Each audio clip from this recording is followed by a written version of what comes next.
As you may have noticed, our own Reverend Carol is not here today. However, we have another family member. We are blessed to have Reverend Mary Shelton, and as you may know, she is a brilliant speaker and brilliant, powerful truth speaker, and other things in case you ever are looking for another spiritual counselor. She also does retreats and weddings and is spending a lot of time writing right now. And we are so blessed to have her to impart her words of wisdom with us this morning. Thank you, Reverend Mary.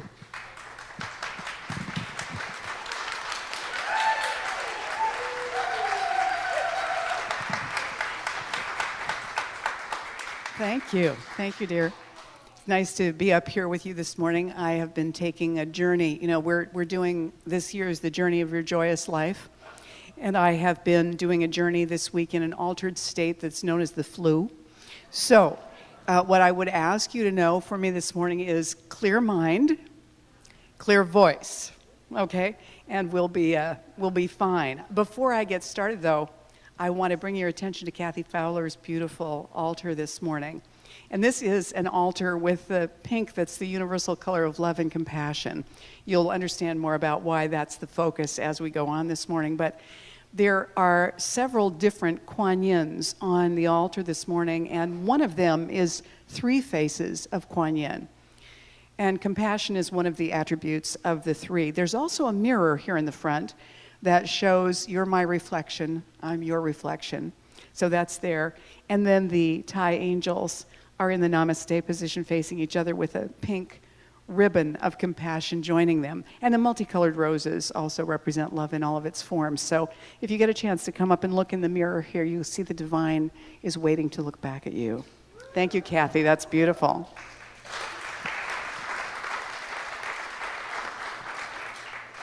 So our theme for this month is We Are All One. And I'll be talking about that and what that means in just a minute.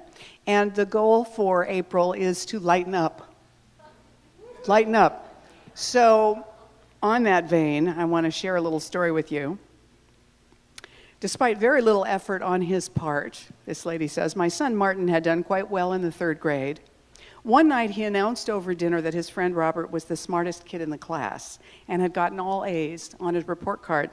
Hoping that my son would realize how a little more effort would produce similar results, I said, what would you have to do to be the smartest in the class? And after some thought, Martin replied, get rid of Robert? It wasn't what Mom had in mind. You see, one of the things that happens in our lives is that we are so well educated as to the separateness in the world that we begin to apply that separateness and have an idea of people as our competitors or our enemies or people that we just don't like. And so we come into a place where the question becomes, what is the size of your dream for your least favorite person? A number of years ago, when I was a student in the science of mind, my teacher asked this question in a class once. What is the size of your dream for your least favorite person? Because he said, that's the limit you'll set to the good you allow for yourself. Now, that idea that there is an inner limitation we set that is based on the good that we hope for or wish for or will allow for other people comes from a very basic science of mind truth, which is oneness. The recognition and the idea that there is only one, and everything is a reflection of the one, looking back. Ernest Holmes said it this way, and I only realized yesterday how brilliant this was. He says, we see that the first principle of life is oneness. The first performance of life is multiplying itself without dividing itself. Multiplying itself without dividing itself. And I was thinking about this in terms of what the word omnipresence really means. You know, when we talk about the presence of God being with us, there have to be two for something to be with. So omnipresence does not mean with. It means as. If there's something separate for omnipresence to be with, it isn't present there. Does this make sense? There's something separate from it. Then it isn't omnipresent. So omnipresence does not mean the presence of God is with us, as we often say, and we often feel, you know, that presence emanating toward us. But the truth is that the actual thing is that there's one, and it isn't about with, it's about as.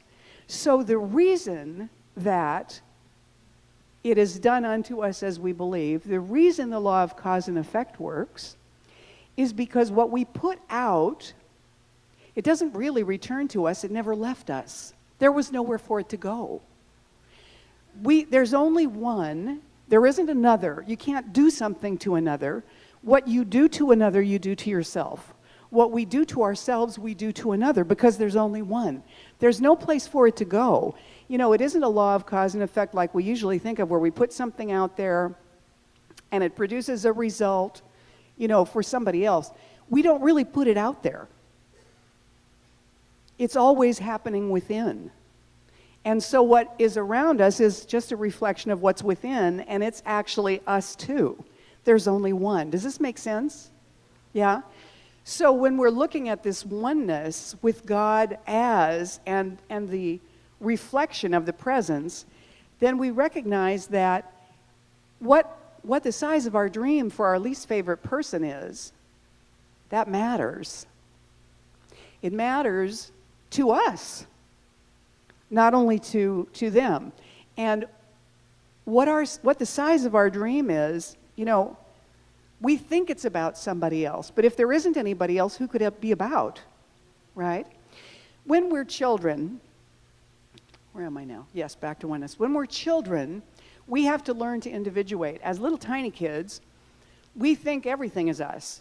We're right about that, but you can't live in the world like that as a baby. You have to learn about separate things and separate people. So we become functional in the world. We learn all those things. And then we go to school, and we learn about compare and contrast. So when we learn about compare and contrast, we begin to move into another realm of our understanding as human beings, which has to do with judgment.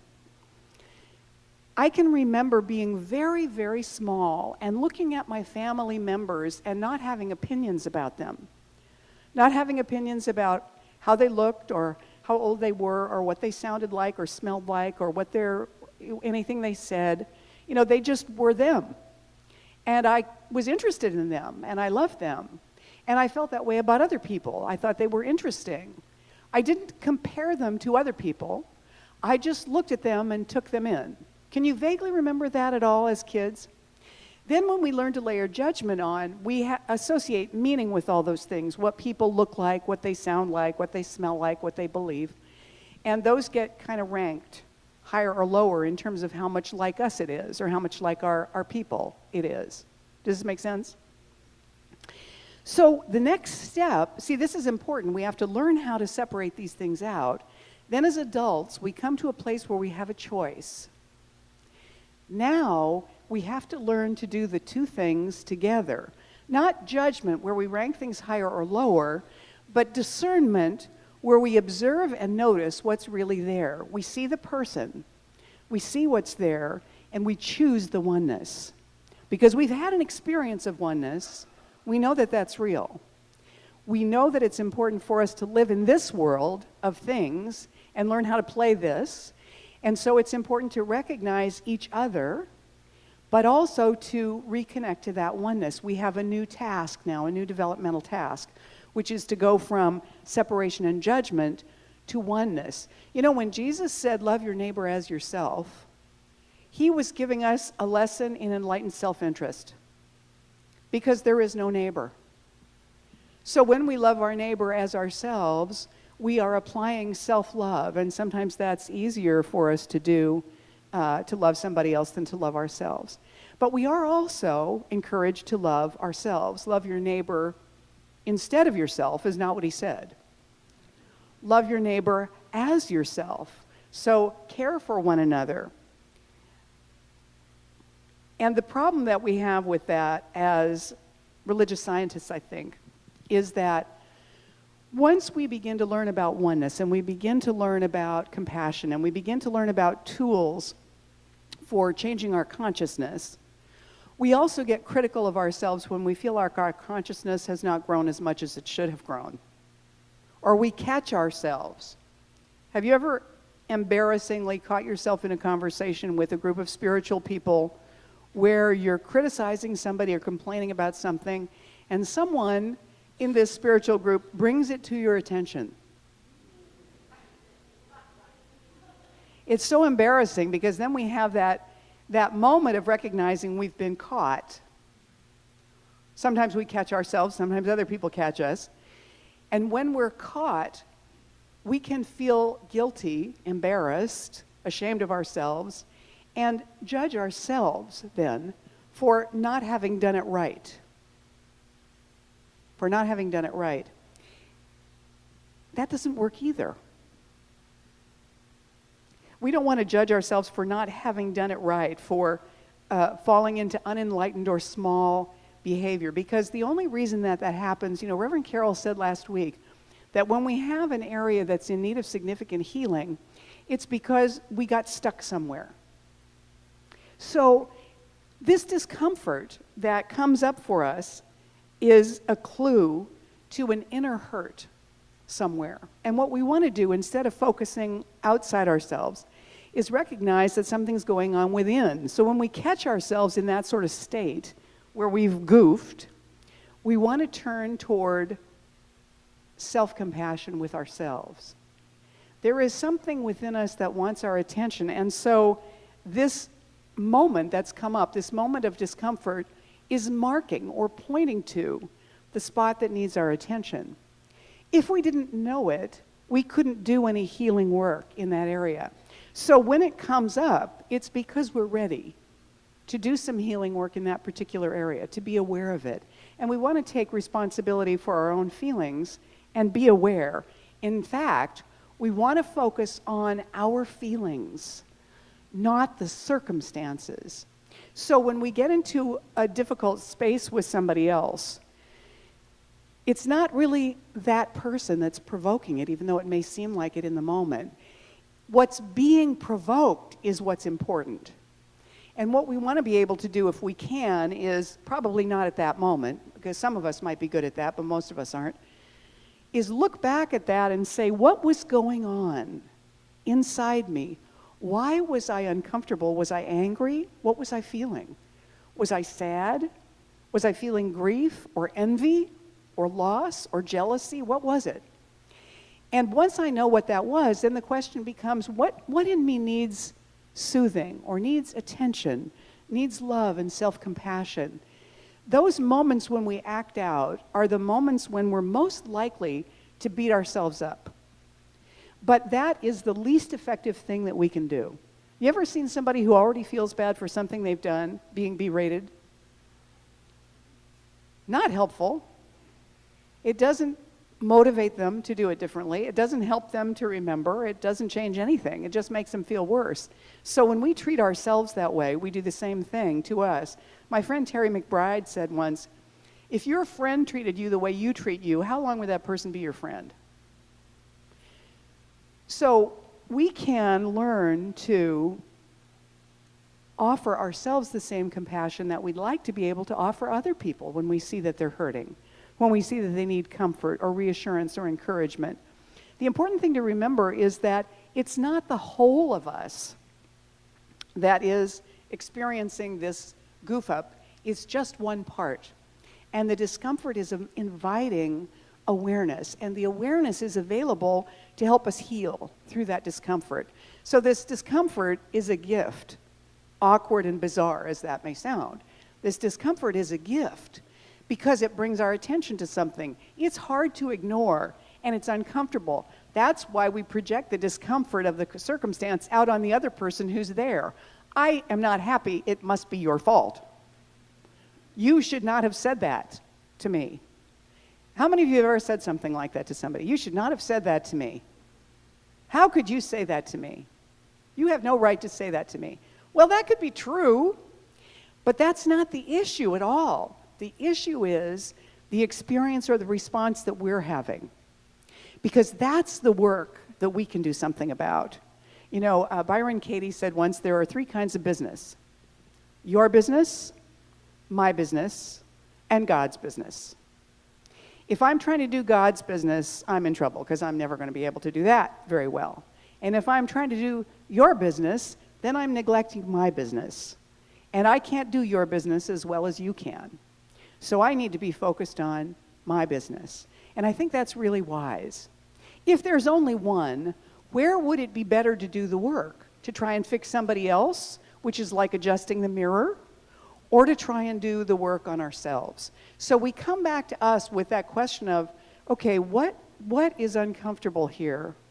And how can I be gentle with it? How can I look into it with kindness? How can I treat it gently, the way that I would want to treat someone else, with compassion?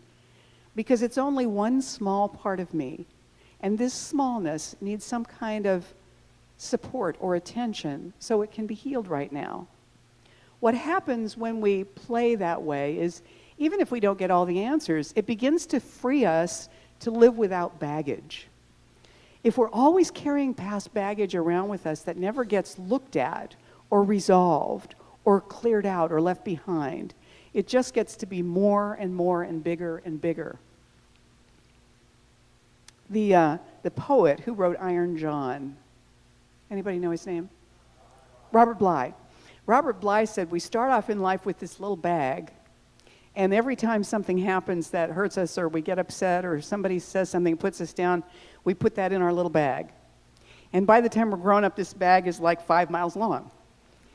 If we never go into that bag to throw away old stuff and let go of old hurts, it drags us down. We can't go at the speed that our life is meant to be at. So what we want to be able to do is give ourselves an infinite number of chances. An infinite number of chances. You know, we have all of eternity, so we have an infinite number of chances to get it right. There's no limit. And what we want to be able to do every single time is to forgive ourselves and bring self-compassion to the situation and resolve to do it better. Because if we do that clearly with intention every single time, what happens is we begin to get better at it.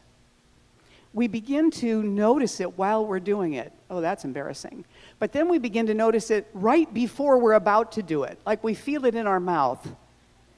And we have a moment of choice before, but, you know, it flies out. And eventually we get better at stopping just while that word is right there. And then in a little while we notice the word is in our head, but it doesn't quite get down to the mouth. And then eventually that particular thing doesn't bother us anymore. We sometimes go outside of ourselves, and sometimes it's good to do that, to go to a practitioner, to go to a class, to get a new way of looking, a new level of skill.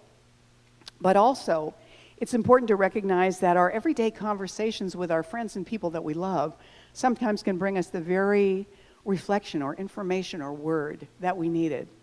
I want to finish by sharing this little story with you about the holy man. This is from the book called The Holy Man by Susan Trott. There's just a little bit of it. There was a holy man who lived in a hermitage on a mountain. When word got out about him, people came to see him during the summer months.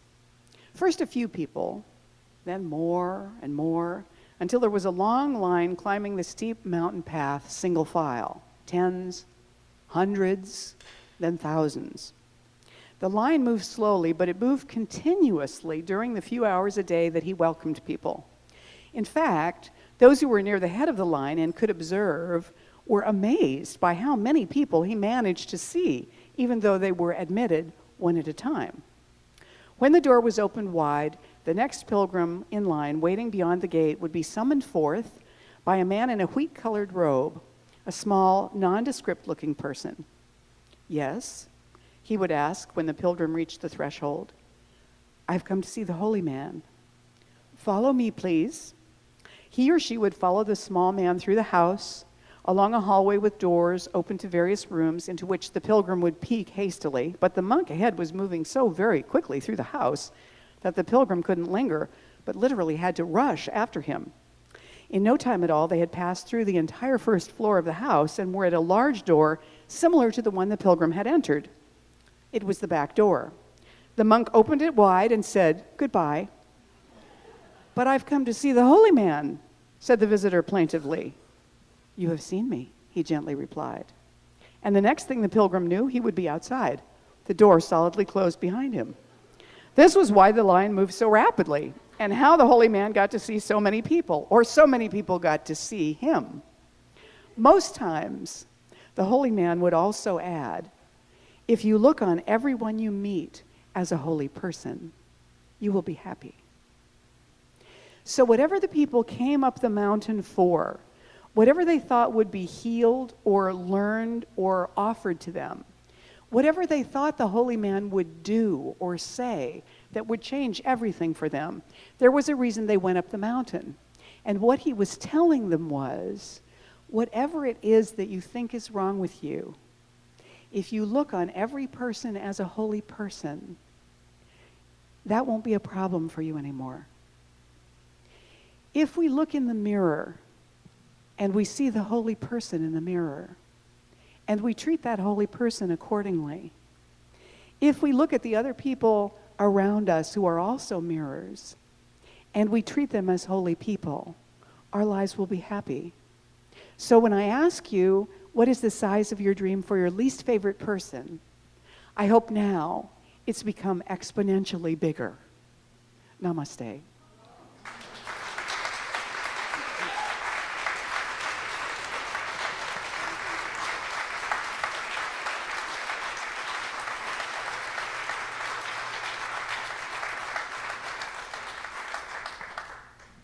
All right. And so, let me share with you, going deeper, compassion for the unskilled smallness within us lifts everyone. So let's go into the inner work now. I invite you to close your eyes with me.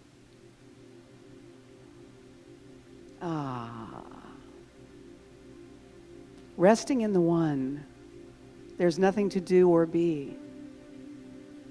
Resting in the one, we are whole and complete. The I am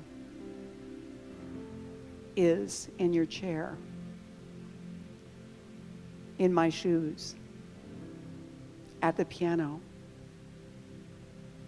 on the computers. Every sound, every feeling in the room. Just as we are right now, the Holy One is fully present, and all that we need is available to us right here and right now. So we bless and accept the very one that we are, this magical, mysterious, one-of-a-kind manifestation of the One. We are so thrilled and honored to be in manifestation as the One. What a great gift to explore and play in this lovely life. So we let ourselves be blessed today. We let ourselves receive our good. We let ourselves be a light out in the world. And we do all of this with great joy. And so it is. I'd like to welcome Krishna back up. No? Yeah. Yes. Not Amanda, just Krishna. And you. Yes. Sechko and Mies. Let's welcome them.